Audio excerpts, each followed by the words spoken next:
Yes! We got it! Prochazka is gonna fight Ulberg for the World Championship. Yes! I'm just kidding. I know that nobody wants to see that. But let me work with this because it's like the great Miles Davis once said. More is being said in between the notes, right? The silence between the notes is as powerful as the notes themselves. Now look, I don't mean to be the skunk at the garden party. I'm forced to look at information and then sit back and say, okay, how did we get here? And it's a very important question. Why are we here?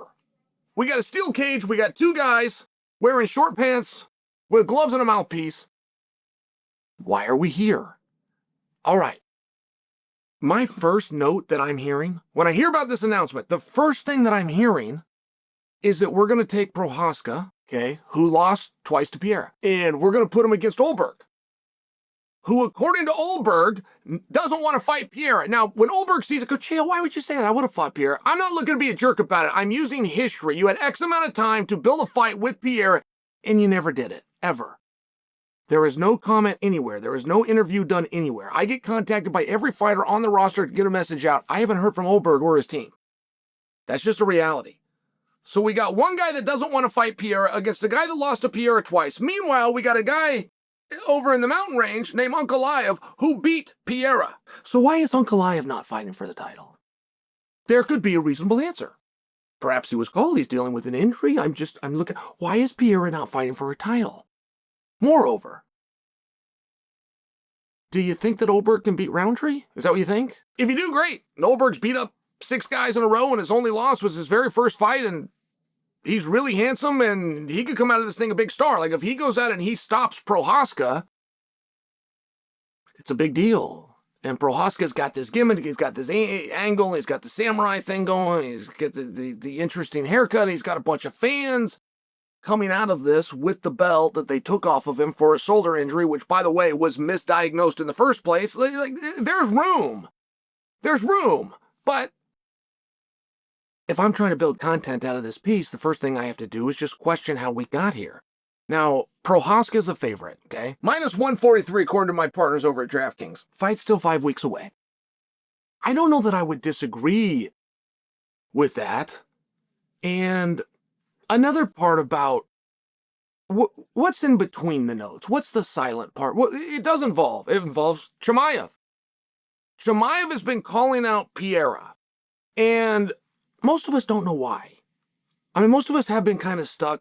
Everybody likes Pereira and everybody respects Pereira. And I know everybody on any statement is kind of a broad stroke, but I don't know any exceptions. I don't know anybody that puts their finger in the chest of Alex Pereira, but Chimaev has for a while, and finally some people came out and they began to speculate why.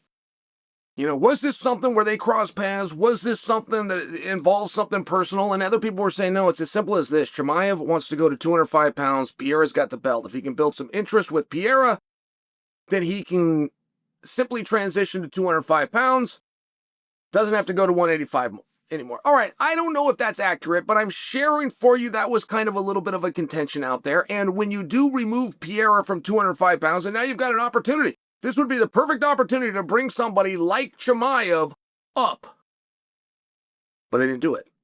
Okay, so now within the silence, we've got an answer. And our answer is Chimaev is not going to 205 pounds. Chimaev is going to stay at 185 pounds. The feud between Chimaev and Pereira effectively needs to be over. There's now no room or opportunity for that match, it would appear. Okay, I want to go back to Ankalaev. Is he hurt? Did he turn this down? Was he offered it? I want to go back to what can happen as we go into this fight. I mean, I've got to tell you, there are some fights that are a tough sell, right? Sometimes it just falls in your lap. These two guys go out and they create something. They understand the business and the industry. That's not what we have here. But coming out of this, there is a potential to have something rather interesting. Like, there is a big interest by a lot of people, myself included. Just how good is Ulberg?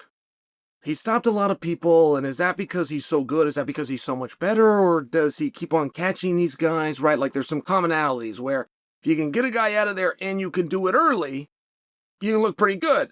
Pretty soon people realize that. They tie you up, they slow it down, they get you into the third round. Now the question becomes, are you the same guy?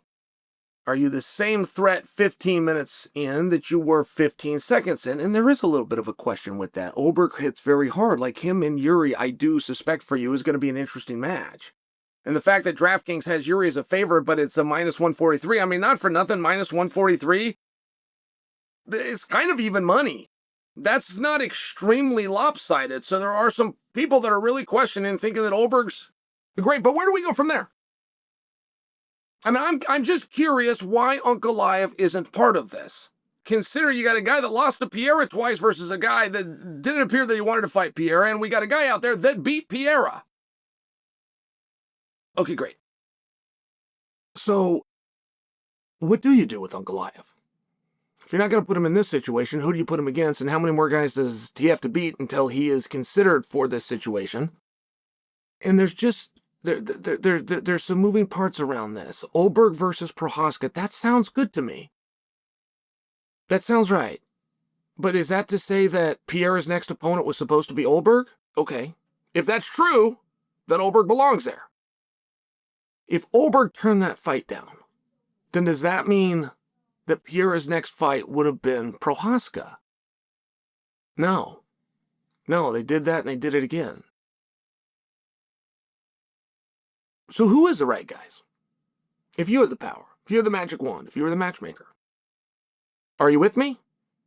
Do you think that Roundtree should have been looked at? Do you think that Ankalaev should have been considered?